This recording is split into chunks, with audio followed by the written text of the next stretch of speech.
ఆధునిక హంగులతో నవ్యాంధ్రలో తొలిసారి శాసనసభ సమావేశాలు నిర్వహించేందుకు ఏర్పాట్లు చురుగ్గా సాగుతున్నాయి.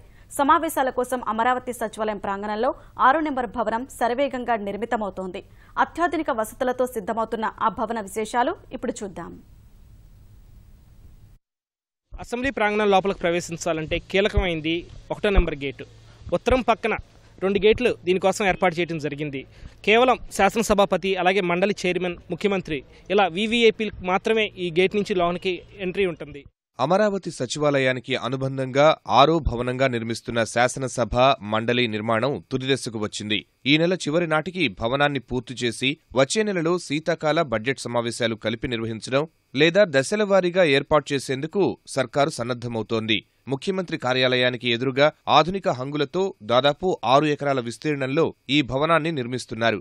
దీనికి నలువైపులా ప్రత్యేక ప్రహరీ ఏర్పాటు చేస్తున్నారు. ముఖ్యమంత్రి, శాసనసభాపతి, మండలి చైర్మన్, మంత్రుల వాహనాలను మాత్రమే ఈ ఆవరణలో నిలిపేందుకు అనుమతిస్తారు. శాసనసభ ప్రాంగణానికి మొత్తం 4 గేట్లు ఏర్పాటు చేస్తున్నారు.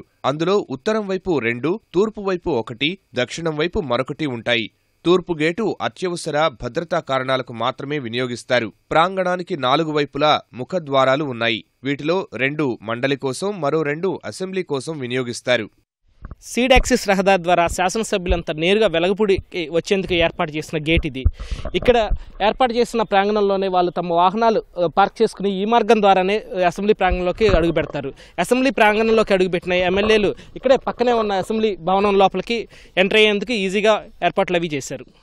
శాసనసభ్యులు, మండలి సభ్యుల వాహనాల పార్కింగ్ను సచివాలయానికి దక్షిణం వైపు 5 ఎకరాల్లో ఏర్పాటు చేస్తున్నారు. దక్షిణ గేటు మార్గం నుంచే మంత్రులు, ఎమ్మెల్యేలు, మండలి సభ్యులు లోనికి వస్తారు. దక్షిణ ముఖద్వారం నుంచి మండలి సభ్యులు, తూర్పు ముఖద్వారం నుంచి శాసనసభ్యులు వెళ్లేలా ఏర్పాటు చేశారు. ప్రహరీ గోడకు ఆనుకుని చుట్టూ ఉండే ఖాళీ స్థలాన్ని పచ్చదనంతో నింపనున్నారు. ప్రస్తుతం మనం ఉన్నది శాసనసభ్యులు సభలోపలికి వెళ్లే ప్రవేశ ద్వారం. ఈ మార్గం ద్వారానే శాసనసభ్యులంతా సభలోపలికి వెళ్తున్నారు. ఇలాంటి మార్గమే మరొకటి అటుపక్కన మండలి సభ్యుల కోసం ఏర్పాటు చేయడం జరిగింది.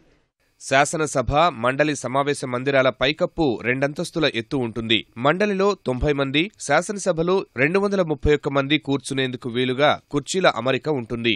శాసనసభలో అవసరమైతే మరో 10 మంది కూర్చునేందుకు వీలుగా అప్పటికప్పుడు ఏర్పాట్లు చేసే అవకాశమూ ఉంది. శాసనసభాపతి, మండలి చైర్మన్ ఇద్దరూ తూర్పు దిక్కునకు అభిముఖంగా కూర్చునేలా పోడియాలు సిద్ధం చేస్తున్నారు.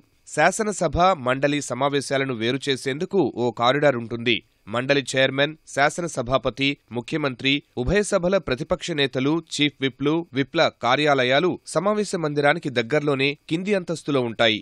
మంత్రుల కార్యాలయాలు, సమావేశ మందిరాలు మొదటి అంతస్తులో ఏర్పాటు చేస్తున్నారు. ఉభయ సభల సమావేశ మందిరాల్లో ఇంటీరియర్స్ అత్యాధునికంగా తీర్చిదిద్దనున్నారు. కుర్చీలు, ఇతర ఫర్నిచర్ సమకూర్చే బాధ్యత విప్రో, మోనార్క్ సంస్థలకు అప్పగించారు.